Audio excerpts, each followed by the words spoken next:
Welcome to this week's live weekly warm-up where I go over a great warm-up exercise for you to implement into your warm-up routine and see what kind of impact it has on your clarinet playing.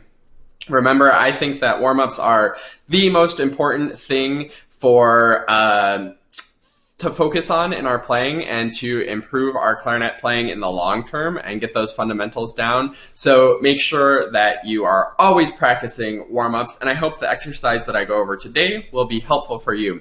Remember, if you have any questions, feel free to comment with the questions. Even if you're watching this after it was officially live, you can comment questions and I'll most likely answer them in the comments or live if you're live, as long as I see them, which hopefully I should. So this week's exercise is an awesome technique exercise, and it's probably one that you've heard before, and you've probably even played it before, and it's a very simple, just scales in thirds. So all this is you play a major scale, but instead of just going stepwise through all the notes like normal, you skip to the third note and then come back to the second one, skip up to the fourth note, and then come back to the third one. I'm going to go ahead and play through it so you can hear how that sounds, and I'm sure you'll recognize it. If you aren't familiar with the name of scales in thirds, I'm sure you'll recognize it once you hear it.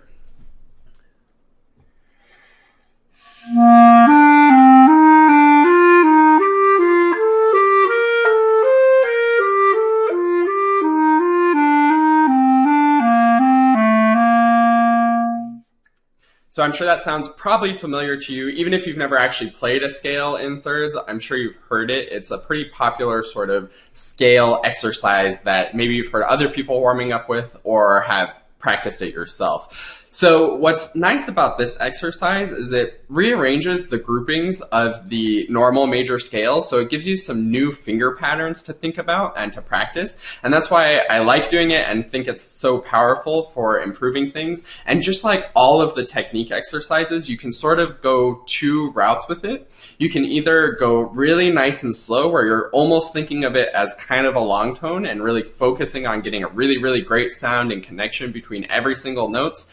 And then you can work it up and keep that great sound as you start focusing on how your fingers are moving and moving your fingers more quickly.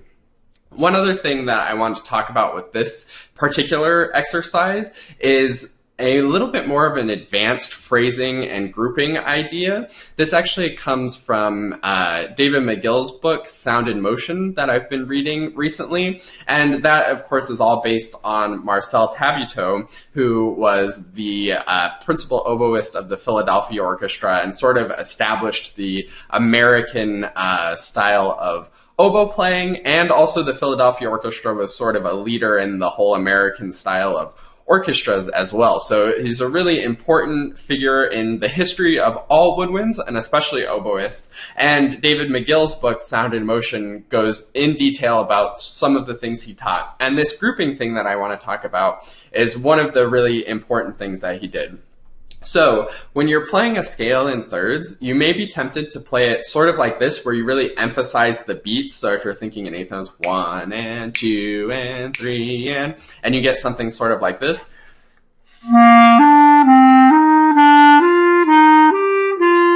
And it's a really sort of normal but kind of amateur sound where it's really emphasis on all of the beats, which is okay to be thinking about those beats and trying to be really steady as you're playing, because it is important to play steadily, and doing this with a metronome is a great idea. But a little bit more musical way is, instead of focusing on the beats, think about the notes in between the beats leading to the beats. So that will give you something more like this.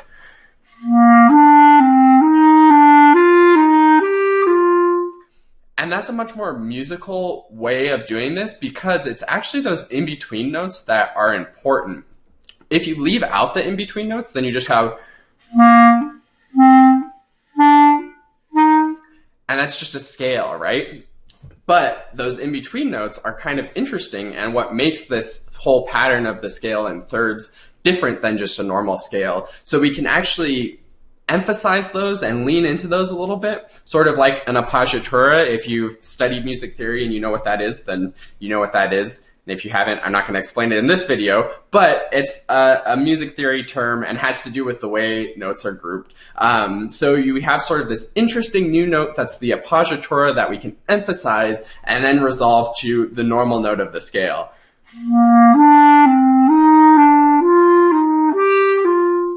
Of course, we don't want to do it quite that much, but that's sort of the little bit of micro phrasing in this that will allow you to play a really, really nice and even scale in thirds.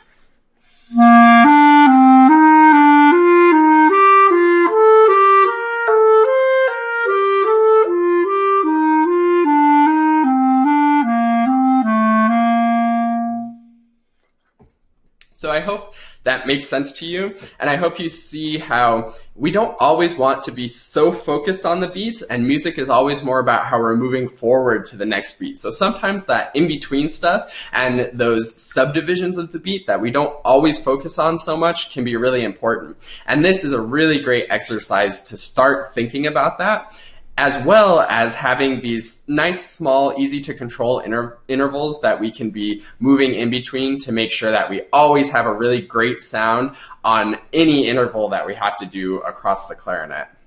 And finally, if you want to make this even more advanced than focusing on all of this phrasing stuff and getting the great connection that I've already talked about, then you can also do it for 2 octaves, and of course you can do it in all of the different major and minor keys. I just demonstrated it in C major because everybody loves C major, but you can do it in all of the other keys, do it for 2 or even 3 octaves to make sure that you're getting all the way through all of the range of the instrument and practicing all of those coordinations and crossings of different breaks and such. So I hope this has been helpful for you. I encourage you to implement this into your practice. And if you found the stuff in this helpful or interesting, then share it with some of your clarinet playing friends so we can spread all of the clarinet knowledge to all of the players there are.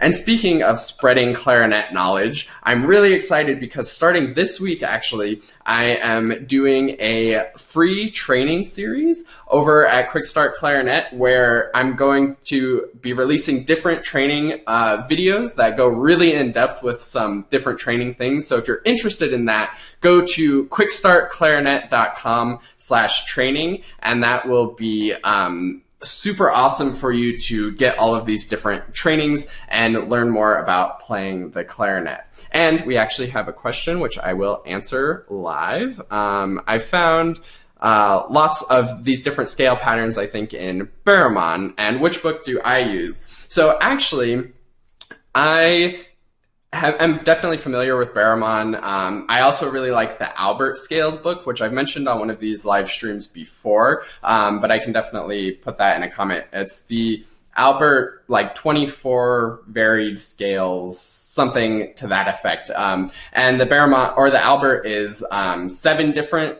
or 8 different patterns in all of the different keys in major and melodic minor.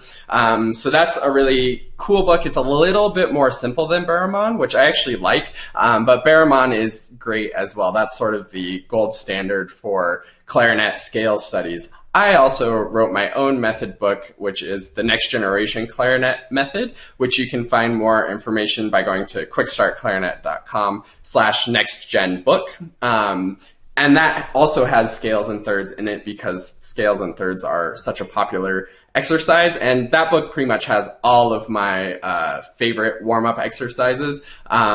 So most of the warm-ups that I do in this will be in that book as well. So thanks so much for that question. Any other questions, feel free to comment and I'll answer them. But that's all for this week's live weekly warm-up. I hope you find success implementing this into your warm-up routine, and I'll see you next week, or I'll see you in the masterclass training that I'm doing at quickstartclarinet.com/training. Have a good week.